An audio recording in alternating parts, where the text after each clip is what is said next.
الحمد للہ رب العالمین والصلاة والسلام علی سید المرسلین اما بعد فاعوذ باللہ من الشیطان الرجیم بسم اللہ الرحمن الرحیم وما لکم لا تقاتلون فی سبیل اللہ والمستضعفین من الرجال والنساء والولدان الذین یقولون ربنا اخرجنا من هذه القریة الظالم اہلها واجعل لنا من لدنک ولیا واجعلنا من لدنک نصیرا۔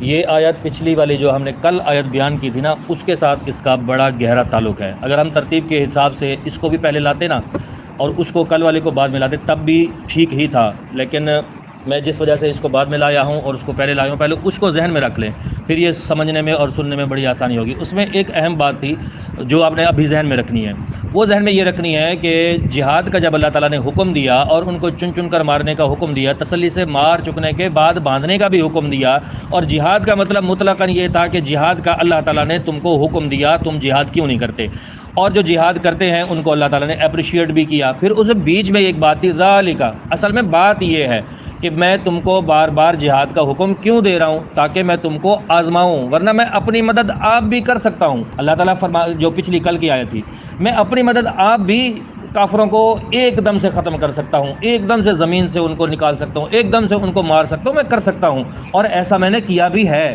مثالیں پیچھے سے دیکھ لیں، جو میں نے مثالیں بھی دی تھی، یہ پس منظر ابھی ذہن میں رکھیں اور پھر کر سکتا ہوں۔ لیکن میں تم کو ایسا کیوں کر رہا ہوں؟ تاکہ میں تم کو آزماؤں، یہ تمہاری جانچ ہے، یہ تمہاری آزمائش ہے۔ جیسے نماز فرض ہے ایسے جہاد بھی فرض ہے، جیسے دیگر احکام میں پاسداری کرنی ہے، پابندی کرنی ہے، ویسے جہاد کا بھی حکم مل جائے تو اس کی بھی پابندی کرنی ہے۔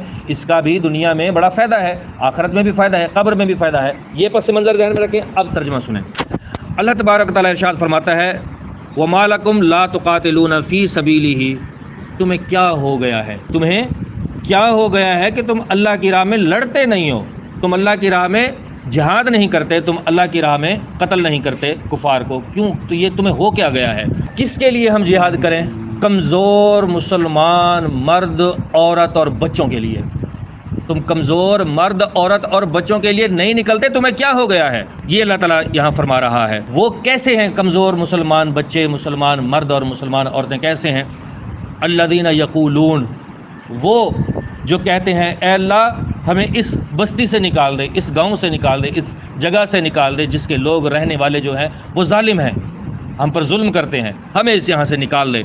اور تو اپنی طرف سے، اور وہ دعا کر رہے ہیں اللہ تو اپنی طرف سے ہمارا کوئی والی بھیج، ہمارے پاس کوئی والی بھیج، اپنی طرف سے ہمارا کوئی مددگار بھیج۔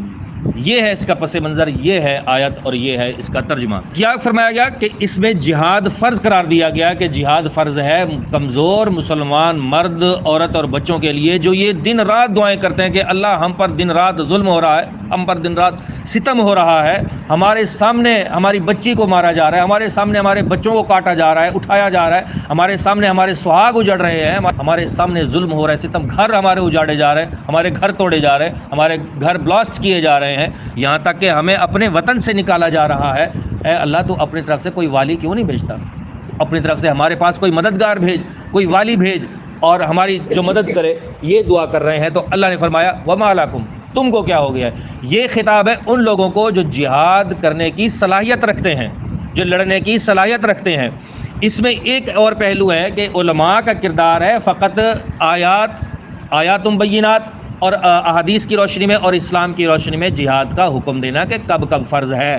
یہ ہے علماء کا، کیونکہ علماء جڑے ہوئے ہیں اسلام سے، علماء جڑے ہوئے ہیں دین سے۔ ہر بندہ قرآن حدیث سے جڑا ہوا نہیں ہے، جو قرآن و حدیث سے اور اسلام سے جڑا ہوا ہے وہ شرعی احکام بیان کرے گا کہ اب جو ہے کس حد تک جہاد فرض ہوا ہے۔ جو وہاں فلسطین میں رہنے والے مسلمان ہیں مضبوط، وہ کمزور مرد، عورت اور بچوں کے لیے جہاد ان پر تو ہو گیا فرض، اطراف و اکناف میں جتنے جتنے آتے جائیں گے ان پر ہو جائے گا فرض۔ دنیا بھر میں جہاں جہاں مسلمان رہ رہے ہیں، بعد از بعد یوں بھی کہہ سکتے ہیں اور یوں بھی کہہ سکتے ہیں، قریب الاقرب قریب والوں کو یہ کرتے کرتے ہم پاکستان پر بھی ملے گا، بارڈر ملے گا کہ ان پر کب فرض ہوگا۔ ان پر آج یا ڈائریکٹ تو فرض نہیں ہے ہماری آرمی پر یا ہمارے مجاہدین پر یا ہمارے مسلمانوں پر، ڈائریکٹ فرض نہیں ہے، ہو سکتا ہے کہ آنے والے وقتوں میں وہ کمزور پڑ جائیں، اس کے بعد اور آرمی آئے کمزور پڑ جائیں، اور یعنی اب رکنا نہیں ہے سلسلہ، اب فرض ہو گیا فلسطین کے لیے جہاد کرنا، فرض تو ہو گیا ہے۔ لڑے گا کون؟ قریب والا، پھر اس کے قریب والا، پھر اس کے قریب والا، سارے مل کر لڑیں تب بھی کوئی حرج نہیں ہے، اور اگر ایسا ایسا لڑیں تب بھی کوئی حرج نہیں ہے۔ لیکن یہ جو صدا ہے، اس صدا کی سر بلندی کے لیے اور اس صدا کو اس صدا کی لاج رکھنے کے لیے ہر کسی کو جانا چاہیے اور جہاد کرنا چاہیے۔ کیوں کہ جہاد فرض ہے اور اس کے ترک کا تمہارے پاس کوئی عذر ہے ہی نہیں۔ یا تو کوئی بہانہ کر دو، یہاں اگر نماز کے لیے بہت سارے آزار ہو سکتے ہیں، میں نے کھانا نہیں کیا، چلو بھی تمہیں جماعت معاف ہو گئی، عذر ہے نا، بارش ہو رہی ہے، کیچڑ ہے، یا قرض خواہ مجھے ستاتا ہے، تو اس کے لیے بھی جماعت میں جانے کا حکم نہیں ہے کہ چلو یار عزت افزائی بھی کوئی چیز ہوتی ہے۔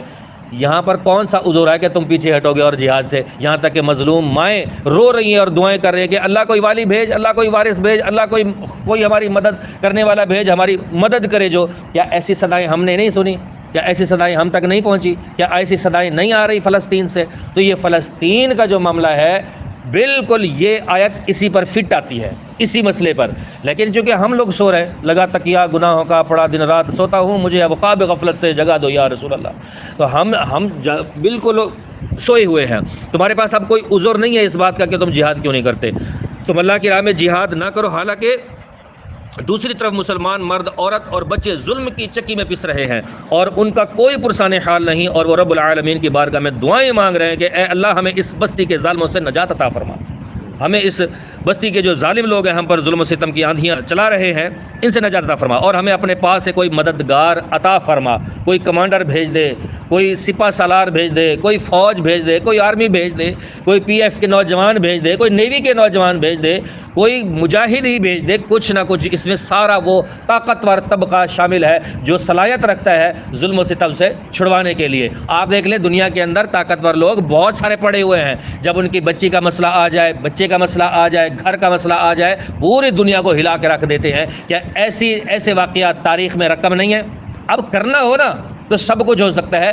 ہمارے یہاں بھی ایسے ڈون موجود ہیں دنیا بھر میں، اس ایک ڈون کی کال جانے پر بھی فلسطین کا مسئلہ رک سکتا ہے، جہاد کی لڑنے کی ضرورت ہی نہیں ہے۔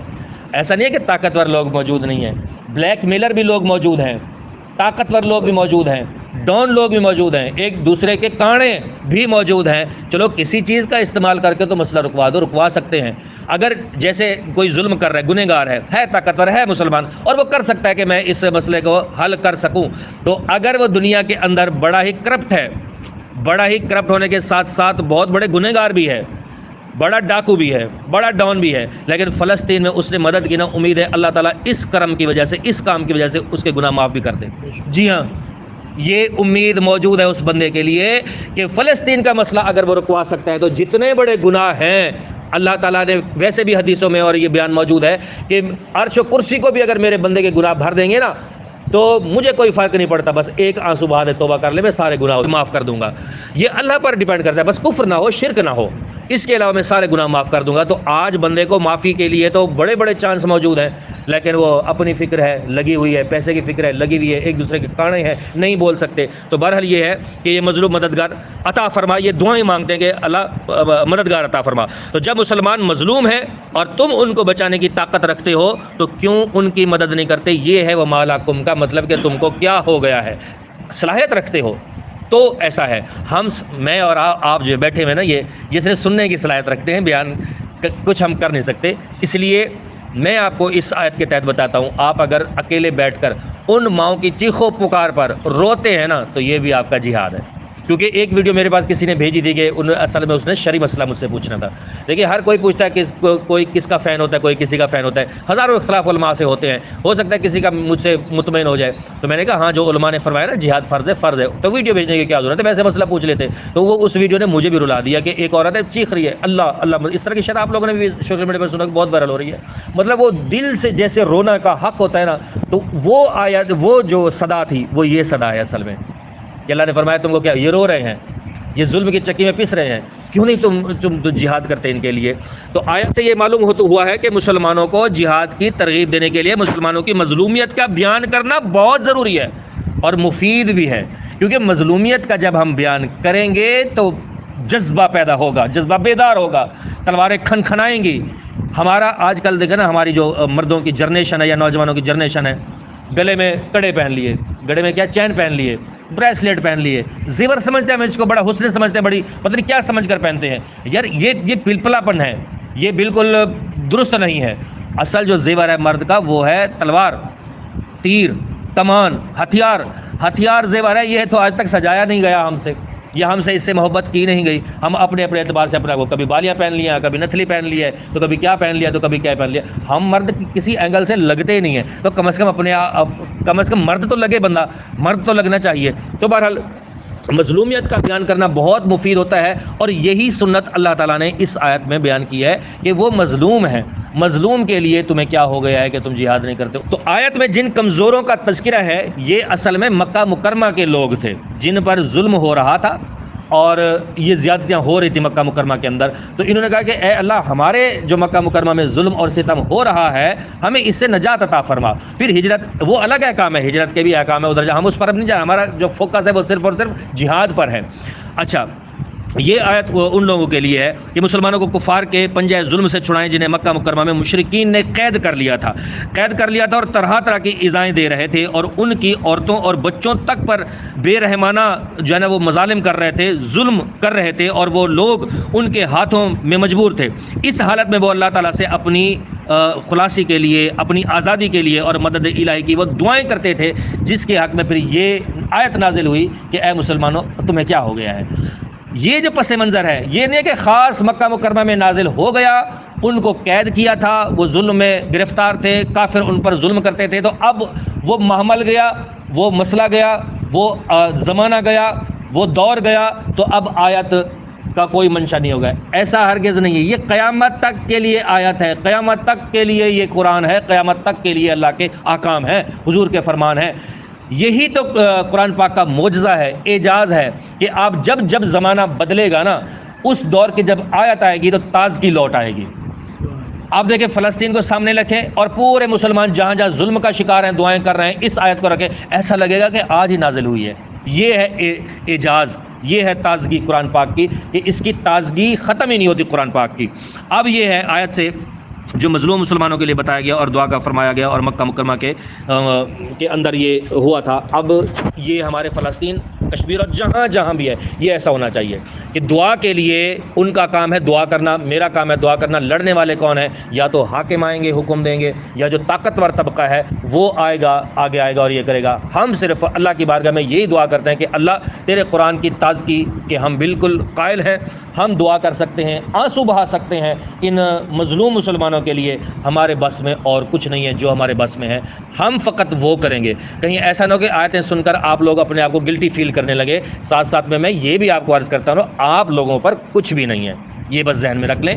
آپ لوگوں پر کچھ بھی نہیں ہے. ہاں، زیادہ سے زیادہ ہماری آرمی پر، طاقتور طبقے پر کچھ نہ کچھ ہوگا، وہ بھی بعد میں، کیونکہ ابھی تک تو وہ ڈٹے ہوئے ہیں. جب تک وہ ڈٹے ہوئے ہیں تب تک انہی پر ہی فرض رہے گا. پھر اگر وہ پیچھے ہٹتے ہیں تو ساتھ والے بارڈر، پھر ساتھ والے بارڈر، پھر ساتھ والے بارڈر، اور یہاں تک کہ اچھا یہ اس کی چین توڑی بھی جا سکتی ہے. یہاں پر صرف پاکستان کھڑا ہو جائے اور ایٹم بم پر کھڑا ہو کر ایک ویڈیو جاری کر دے کہ بندے دے پوتر بن دو، ٹھیک نہیں نا میں بٹن دبے نہ پیا، تو یہ بھی جائز ہے. یہ بھی اسی کی مدد میں داخل ہوگا، کیونکہ یہ کہہ سکتے ہیں کہ میں نے مظلوم مسلمانوں کی صداؤں پر، بم پر آ کر بٹن پر ہاتھ رکھا ہے. مجھ سے برداشت نہیں ہوتا کہ میں بچے کٹ رہے ہیں، مجھ سے برداشت نہیں ہوتا اب کہ میں اور ان کی جو ہے نا وہ ظلم برداشت کروں اور سنوں. مائیں ہیں رو رہی ہیں، بچے ہیں ان کے سامنے کٹ رہے ہیں، بچے ہیں ان کے سامنے مر رہے ہیں، فیملی گھر میں بیٹھی ہے، بم گرتا ہے، ساری فیملی اڑ جاتی ہے، تباہ ہو جاتی ہے، برباد ہو جاتی ہے. اب مجھ سے میری آرمی کہے، میری پاک آرمی کہے کہ اب مجھ سے نہیں دیکھا جاتا. اب انسان بنتے ہو جلدی سے بنو، ورنہ یہ پاک آرمی آ رہی ہے اور تمہارا تیاں پانچا کر دے گی. صرف یہ بیان جاری کرنا بھی جہاد ہے، کیونکہ فرض تو نہیں ہوا، لیکن یہ مستحب پر عمل کریں گے اور بعد میں فیوچر کے لیے کہ اگر کہیں گے ہم پر فرض ہوگا تو ہم بھی پیچھے نہیں ہٹیں گے اور آ کر ہم اللہ تعالیٰ کے فرمان کے پابند رہیں گے. ہم کیونکہ مسلمان ہیں، مسلمان چاہے مشرق میں ہو یا مغرب میں ہو، مشرق میں رہنے والا مسلمان مغرب میں رہنے والے مظلوم مسلمانوں کی مدد کرنے کی صلاحیت رکھتا ہے، تو وہ ہر وقت حاضر ہے.